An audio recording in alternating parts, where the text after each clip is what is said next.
My name's Tyler. I'm 28 years old. And if you had asked me a year ago whether I thought my own family could abandon me when I needed them the most, I would have laughed.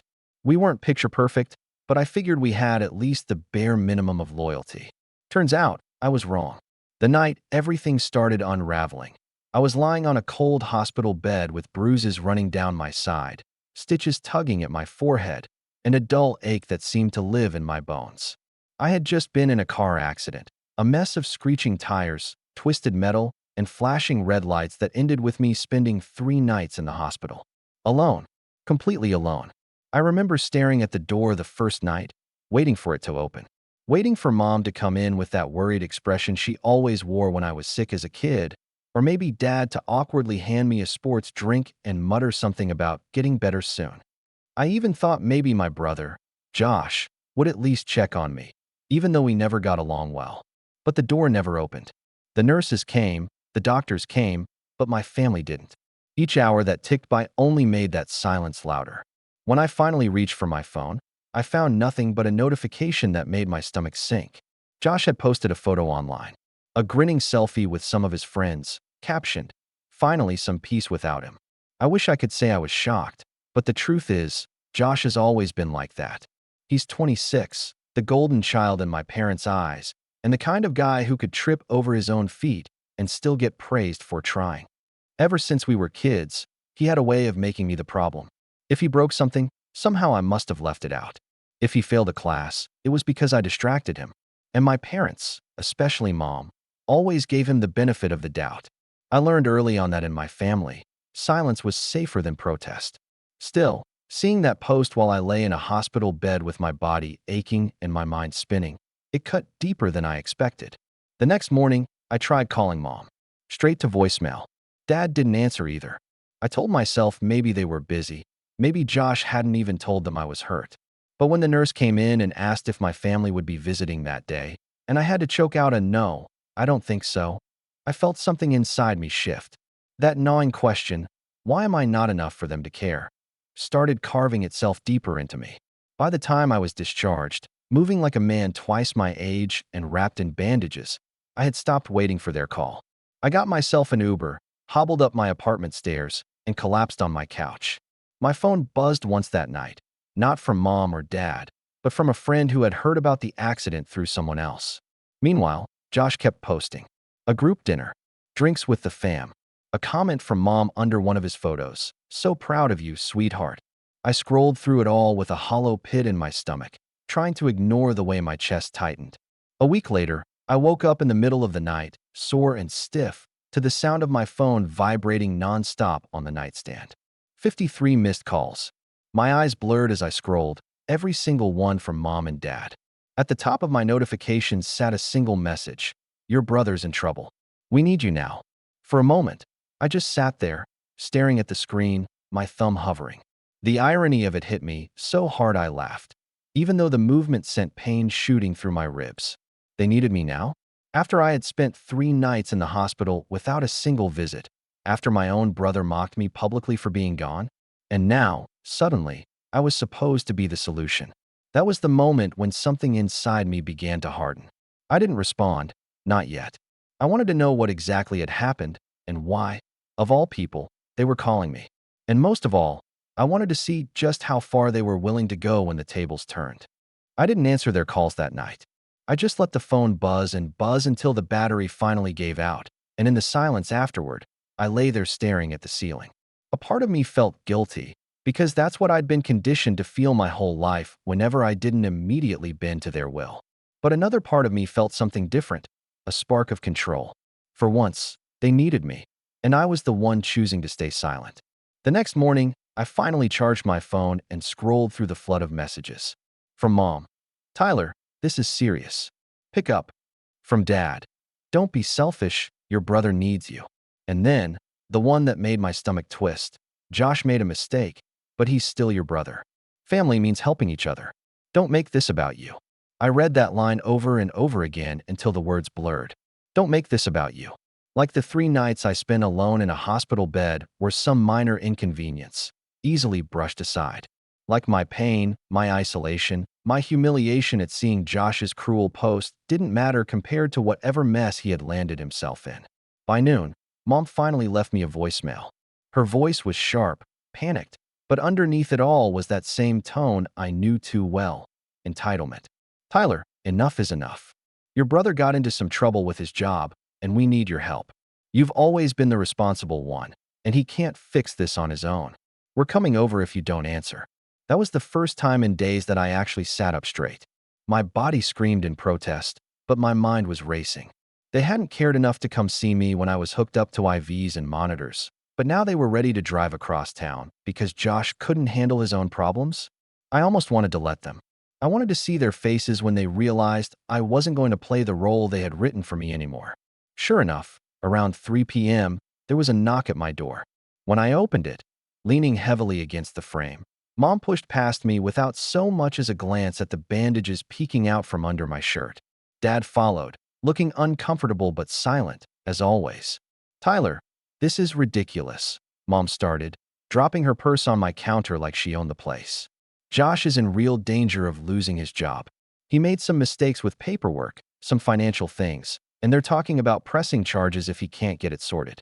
You know about this stuff. You're organized. You're careful. You can help him. I stared at her, still half in disbelief at how casually she dismissed everything I had been through. You didn't even visit me, I finally said, my voice low but sharp. I was in the hospital for 3 nights, and you didn't even come once. For the first time, Mom hesitated. Then she waved a hand, as if I'd brought up something trivial. We didn't want to overwhelm you. And besides, Josh needed us. He was going through a rough time, and you're stronger. You don't need hand-holding. Stronger. That was always the excuse. I was the one who didn't need help, the one who could handle being ignored because I could manage. They never realized that being strong all the time doesn't mean you don't need someone to care. Dad finally cleared his throat. Son, your mother's right. We know it wasn't easy, but you're resilient. Josh, he's not. He needs support. He's your brother. You'll regret it if you don't step up now. I laughed, a bitter, humorless sound that made both of them look at me like I'd lost it. So let me get this straight. I almost died in a car accident. You couldn't bother to show up. But because Josh messed up at work, I'm supposed to drop everything and save him. Mom's expression hardened instantly. Don't twist this, Tyler. You're making it sound worse than it was. You're fine now, aren't you? Walking, talking. But Josh's whole future is on the line. This isn't about fairness. It's about family. You don't turn your back on family. That word again. Family. They always threw it around like it was a leash, something to yank whenever they wanted me to fall in line. I crossed my arms, ignoring the twinge of pain that shot through my side. Funny how family only seems to matter when Josh needs something. When I needed you, you were nowhere. But now, suddenly, it's my duty. Mom's jaw clenched. Tyler, stop being dramatic. You've always had this attitude, like the world owes you something just because you work hard. Life isn't fair, and if you don't help, you'll be the reason your brother's life falls apart. That was it, the shift. They weren't just asking anymore. They were blaming, manipulating, making me out to be the villain if I didn't sacrifice myself again for the golden child. I stood there in my own apartment, bandaged and sore, with my parents staring at me like I was the unreasonable one. And for the first time in my life, I didn't feel powerless. I felt the edges of something sharper forming, a line I knew I was ready to draw. But the question was, how far would they go to push me back into my old role?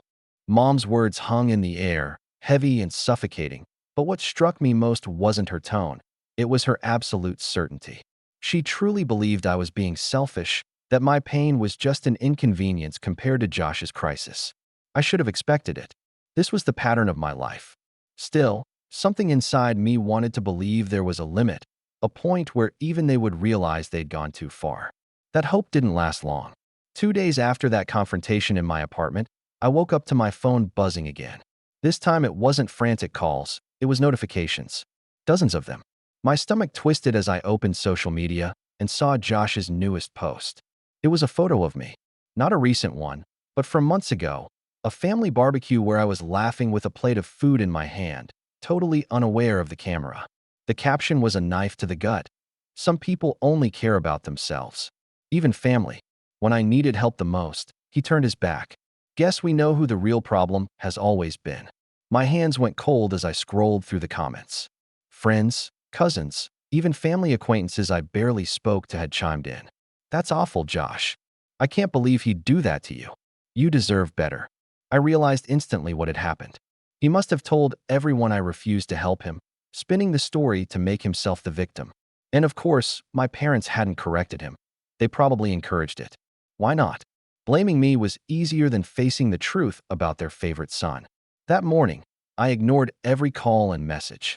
I sat in silence, my chest tight, while my reputation within the family circle crumbled piece by piece. It wasn't just an insult, it was a betrayal. They hadn't just abandoned me when I was vulnerable. Now, they were actively smearing me, painting me as the villain so no one would question why I wasn't swooping in to fix Josh's mess. Later that evening, there was another knock at my door. I considered ignoring it, but something told me I needed to face them. When I opened the door, Mom and Dad stood there again. But this time, their expressions weren't pleading. They were expectant, almost smug. Mom got straight to the point.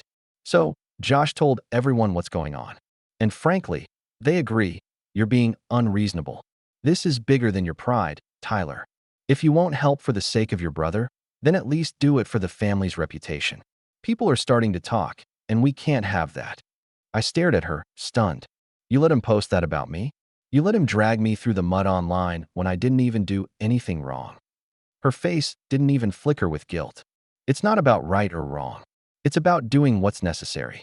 And if a little pressure makes you do the right thing, then so be it. Dad finally spoke, his voice calm but cutting. Son, sometimes we all have to take hits for the greater good. Josh has always struggled, and people understand that. But you're supposed to be the responsible one. If you keep resisting, you'll just prove everyone right about you. Something inside me snapped. It wasn't just disappointment anymore. It was betrayal so raw it left me trembling. They weren't just dismissing my pain. They were sacrificing me deliberately, throwing me under the bus to protect Josh. To protect their golden boy. I looked from one to the other, my vision blurring, and for the first time in years, I didn't bother holding back. Do you even hear yourselves? You want me to clean up his mess, let him trash my name, and call it family loyalty? You didn't care when I was lying in a hospital bed, but now that people are talking, suddenly I matter, because I can save you from embarrassment. You don't want a son, you want a scapegoat. For a second, the apartment was so quiet I could hear my own heartbeat. Mom's eyes narrowed, and she said the words that seared themselves into my memory. If you walk away now, Tyler, don't expect to be welcomed back. You'll regret choosing pride over family. And just like that, the last fragile thread between us snapped. The silence after my mom's ultimatum wasn't just quiet, it was deafening. I stood there in my own apartment, bandaged and aching, with both of them glaring at me like I was some disobedient child. When I didn't answer, they left without another word, slamming the door behind them so hard the frame rattled. And just like that, I was alone again. For the next few days, I barely moved from the couch. My ribs throbbed if I breathed too deeply, and the stitches on my forehead itched under the bandage. I tried distracting myself with TV, with books, even with work emails I was too sore to properly focus on. But the weight of everything pressed down harder than my injuries. Every time my phone buzzed, I braced myself for another wave of notifications, more messages, more guilt-tripping, more subtle reminders that in their eyes, I wasn't a son. I was a tool. The worst part wasn't their betrayal. It was how thoroughly I believed it. I replayed their words over and over. Don't make this about you. You're stronger. You'll regret it. They rang in my head at night, whispering that maybe they were right. Maybe I was selfish. Maybe I really was the problem, the one too stubborn to sacrifice for the family. That guilt chewed at me until my chest ached in ways the doctors hadn't warned me about. I stopped answering calls altogether. Friends texted to check in, but I couldn't bring myself to explain. How could I admit that my family, my own parents, had abandoned me in the hospital, then turned around and painted me as the villain for not saving my brother? What would that make me if I let people see how little I mattered to the people who were supposed to love me unconditionally? Nights were the worst. I'd lie awake, staring at the ceiling, my body heavy with exhaustion but my mind racing. Every memory of being overlooked, every moment Josh was praised for doing the bare minimum while my achievements were dismissed, came back in vivid detail. The time I got into college on a scholarship and mom barely looked up from her phone, but Josh passed one summer class, and they threw a dinner for him. The Christmas when I worked extra shifts to buy everyone gifts, and Josh got all the thanks because he organized the family photos. Even as kids, when I won a soccer tournament and Dad told me not to brag because Josh was having a rough season. It all connected now. My accident was just the final proof that nothing I did, nothing I suffered, would ever outweigh Josh's needs. For a while, I thought about giving in. I thought about calling them, apologizing just to stop the relentless pressure. I imagined sitting down with Josh, doing his paperwork, fixing whatever mess he'd made, just so the storm would pass. But every time I pictured it, I felt something twist inside me. It wasn't just exhaustion, it was the certainty that if I gave in this time, I'd never stop. I would be their scapegoat forever. That realization broke me in a different way. I didn't eat much. I barely spoke. I moved like a ghost through my own life, sore and drained and tired of caring more than anyone ever cared for me. It felt like rock bottom, not just physically, but emotionally. I had nothing left to give and no one left to lean on. But in that emptiness, something small began to grow. It started as a whisper, a thought I pushed away at first. What if I stopped playing their game? What if I stopped letting them write the narrative, stopped letting them decide I was the villain? The more I sat with that thought, the clearer it became. I couldn't undo the years of favoritism. I couldn't erase the hospital nights or the smear campaign Josh had started. But maybe, just maybe, I could take back control. Not by yelling, not by begging, but by quietly stepping out of their reach. I didn't have a plan yet, not really. But the first step was simple. Stop trying to win their approval. Stop waiting for them to show up, to care, to be the family I wanted. If they had already cast me as the villain, then maybe it was time to stop proving them wrong and start writing my own story. Still, deep down, I knew one thing for certain. They weren't done. My silence would only provoke them more. And the next move they made would show me just how far they were willing to go to keep me under control. The weeks that followed were strange. At first, they felt hollow, like I was walking through the ruins of something I hadn't even realized had burned down. But slowly, almost without meaning to, I started piecing myself back together. I threw myself into work. It wasn't glamorous. I'm in project management at a mid-sized tech firm. But for the first time in months, I found myself focusing fully. Maybe it was the distraction I needed, or maybe it was because my boss actually noticed when I put in effort, something my family had never done. When I logged late hours, when I stayed on top of deadlines, when I solved messy problems no one else wanted to touch, people actually appreciated it. It wasn't long before that appreciation turned into something more. One Monday morning, my boss called me into her office. I braced for criticism. It's what I'd grown used to. Instead, she said, "Tyler, I don't know how you've been holding it together with everything you've been through, but the team has been raving about your leadership. We're promoting you to senior project lead." I sat there stunned, blinking at her across the desk. Senior project lead meant more pay, more responsibility, and, most importantly, more respect. I mumbled a thank you, and she smiled like it was obvious. "You've earned it." Those 3 words replayed in my head the entire subway ride home. You've earned it. Not, "You owe us," or "You're stronger, so you don't need help." Just recognition that I had worked hard, and it mattered. It was such a foreign feeling that it almost hurt, but in the best way possible. With the raise, I was able to finally breathe financially. I upgraded my apartment, moved into a place with sunlight pouring through the windows in the morning, and bought furniture that wasn't secondhand or patched together from friends' leftovers. For once, my living space didn't feel temporary. It felt like mine. Every little detail, from the framed photos I chose to the bookshelves I built, was a quiet declaration. I don't need them to validate me. And it wasn't just work. Freed from the constant emotional tug-of-war with my family, I found myself reaching out to people I had neglected, friends I hadn't seen in ages because I was too drained to keep up. Dinners, game nights, even just a walk in the park with a friend from college. Every small reconnection reminded me that not all relationships demanded I sacrifice myself. The contrast was sharp. At work and with friends, I was valued. At home, in the family sphere, I was disposable. That difference became the fuel I didn't know I'd been missing. Meanwhile, I stayed quiet with my family. I didn't answer calls. I didn't defend myself against Josh's posts or my parents' whispers through the grapevine. I let them think I was still licking my wounds, still too stubborn to come back. What they didn't realize was that I wasn't just recovering, I was growing stronger. One night, as I sat in my new apartment looking out over the city lights, I realized something. I had more power than I ever thought. Financial independence, a career that respected me, friends who had my back, and most importantly, the knowledge that I could survive without them. That thought was liberating, but it was also dangerous. Because if I no longer needed them, then I was free to choose how I responded the next time they came knocking. And something told me they weren't done yet. The question wasn't if they would try again, it was when. It had been nearly 2 months since the hospital and the fallout that followed. By then, I had slipped into a rhythm that felt almost alien compared to the chaos of before. My life wasn't perfect, but it was mine.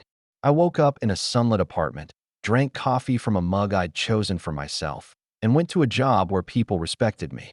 That alone felt like a kind of revenge. But I knew deep down the story with my family wasn't over. The first crack in the silence came in the form of an email from my dad. Not a call, not a text, an email, like we were strangers conducting business. His words were stiff, clipped. "Tyler, things have escalated with your brother's situation. It's complicated, but he's at risk of losing more than his job. We'd like to sit down and explain everything. We need your discretion. Call us." Discretion. That word stuck with me. It wasn't just about paperwork anymore. It was legal trouble. My stomach turned as I read it again, but then something curious happened. Instead of fear, I felt calm. This wasn't my crisis. It wasn't my responsibility. And yet, the fact that they were reaching out, again, meant they were cornered. I didn't respond right away. Instead, I did what I hadn't done before. I started paying attention. I had a cousin, Mark, who I was still on good terms with. Unlike the others, he wasn't quick to swallow Josh's stories without question. Over dinner one evening, he leaned in and said, "Look, I don't know what's going on with your folks, but word is Josh messed with company funds. Like, big amounts. They're saying if he can't pay it back, he might actually face charges." My fork paused halfway to my mouth. That explained everything.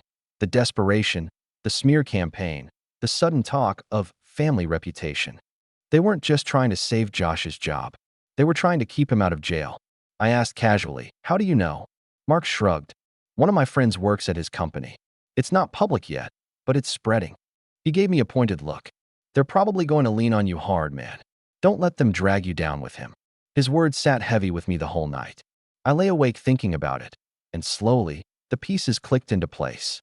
My parents weren't just asking for help. They were maneuvering me into being Josh's safety net, maybe even his scapegoat. After all, I was the responsible one, the one who could handle pressure, the one who owed it to family. But here's the thing. My promotion at work hadn't just given me money. It gave me knowledge. I'd been handling contracts, financial structures, compliance reports, things I never thought I'd understand, but now could navigate with ease. The very skills that made me valuable at work were the ones my family wanted to exploit. And if Josh really had tampered with company funds, I was in a better position than anyone to understand just how deep his mess ran. Instead of shrinking away, I started digging. Quietly, carefully. I asked the right questions in casual conversations. I browsed public records, paying attention to any lawsuits or filings that had Josh's name tied to them. And the more I uncovered, the clearer the picture became. Josh wasn't just careless. He was reckless. He had been using company accounts like his own personal piggy bank, lavish dinners, weekend trips, even a down payment on a car he bragged about online. If anyone outside the company connected those dots, his career wouldn't just be over. He'd be branded for life. And yet, here was the most interesting part. The evidence wasn't locked away. Some of it was sitting in plain sight. Receipts he'd posted on social media, boasting about celebrating milestones, or photos tagged at places he couldn't possibly afford. With my training at work, I could see the trail he was leaving without even realizing it. That realization lit a spark in me. For the first time, I wasn't just defending myself against my family's manipulation. I had leverage. Real leverage. I didn't know yet what I would do with it, but the balance of power had shifted. They thought they could drag me back into the role of fixer, of scapegoat. But I had something they didn't. Knowledge, independence, and the patience to wait until the right moment. Because when that moment came, I wasn't just going to protect myself. I was going to make sure they understood exactly what it felt like to be left alone when you needed someone most. I didn't rush it. That was the hardest part. The old me, the Tyler who bent over backward to fix things, would have jumped in immediately, cleaned up Josh's mess, and let my parents pat themselves on the back for raising such a dependable son. But this time I waited. I let the silence drag on until they grew more desperate. And desperate they did. Mom started leaving long voicemails, her voice quivering between anger and pleading. Tyler, you can't ignore this forever. Josh is your brother. Do you want him to go to prison? Is that really what you want? Dad's tone was colder. Son, the family's reputation is at stake.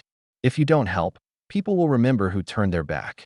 Every message was another brick in the wall I was building inside me. They didn't care about me. They cared about appearances, about keeping Josh afloat at any cost. That's when I made my move. First, I quietly compiled everything I had. Screenshots of Josh's bragging posts, timestamps that aligned with company expense reports, even side-by-side comparisons of his business dinners and the actual menus of the restaurants he'd flaunted. My training at work paid off. I knew how to present evidence clearly and how to highlight the inconsistencies in a way even a casual observer couldn't ignore. Then I reached out to someone unexpected, my cousin Mark, the same one who had tipped me off. Over coffee, I slid the folder across the table. His eyes widened as he flipped through it. You've got enough here to sink him, he muttered. I nodded. I don't want to destroy him, not yet.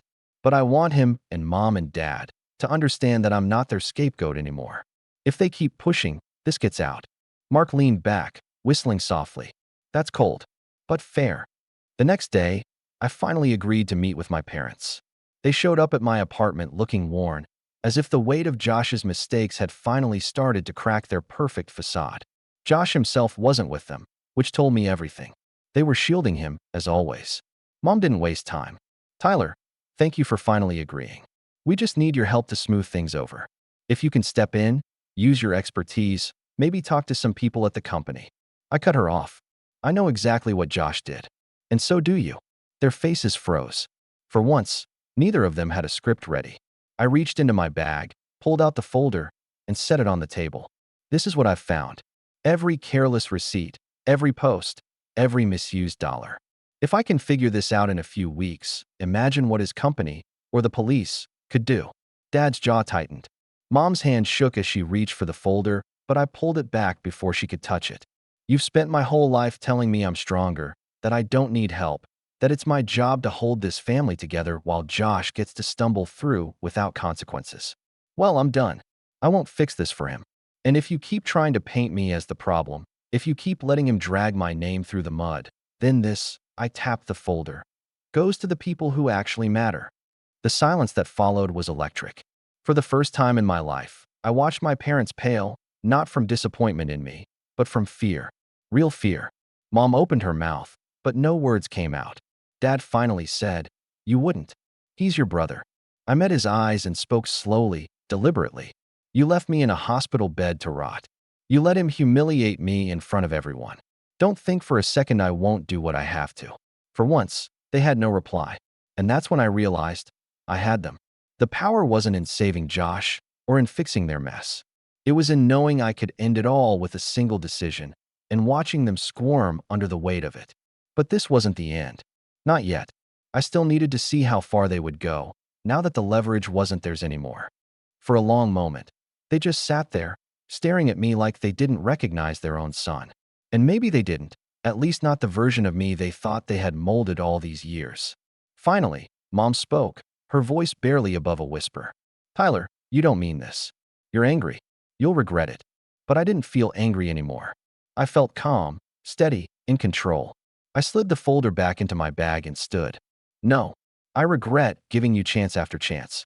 I regret believing that one day you'd treat me like family. But this? Standing up for myself? This is the first thing I don't regret. Dad's face hardened. If you do this, you'll be cutting ties. Don't expect us to be here for you. I actually laughed, a sharp, bitter laugh that startled even me. You weren't there when I needed you. You already cut those ties the night I was in that hospital bed. They left my apartment without another word, Mom clutching her purse like it was a lifeline, Dad's jaw tight with frustration. I thought that might be the end of it, but the fallout came faster than I expected. Within a week, word spread through the family. My parents had tried to spin their usual narrative, that I'd turned my back, that I was cruel. But this time, it didn't land. Mark, true to his word, had dropped a few hints to the right people. Suddenly, Josh's posts didn't look like harmless bragging. They looked like evidence. Whispers turned into questions, questions into judgment. For the first time, the Golden Boy's halo was slipping. And then the hammer fell. Josh's company launched a formal investigation. I didn't send the folder. I didn't have to. His trail was so sloppy that once people started looking, the truth unraveled quickly. Misused funds, falsified reports, personal expenses buried in company accounts. He was suspended, pending charges. My parents called me again, this time not with anger, but desperation. Tyler, please, you have to talk to them. Say he didn't mean it. Say it was a mistake. I listened, silent, until Mom's voice cracked. And then I said, evenly, no, you always told me not to make things about me. Maybe it's time Josh learns that same lesson. And I hung up. The fallout was swift. Relatives who once praised Josh began distancing themselves. Friends stopped returning his calls. My parents withdrew from family gatherings, too ashamed to face the whispers. The image they'd worked so hard to protect shattered in a matter of weeks. As for me, life went on. My promotion flourished into new opportunities. I deepened friendships, rebuilt the parts of myself they had tried to strip away. And every time doubt crept in, I remembered that night in the hospital. The loneliness, the silence, the ache of realizing I didn't matter to them. And I knew I had made the right choice. Months later, I walked past a cafe near my office and saw Josh sitting alone at a corner table, staring blankly at his phone. For a moment, I almost felt sorry for him. Almost. But then I remembered the photo he had posted while I lay in that hospital bed, the smug caption, "Finally some peace without him." And the sympathy vanished. I walked away without a word, my head high, my steps steady. For once in my life, I wasn't their scapegoat. I wasn't their fixer. I was free. And as the city hummed around me, I realized something simple but powerful. Sometimes the best revenge isn't ruining someone. It's refusing to let them ruin you.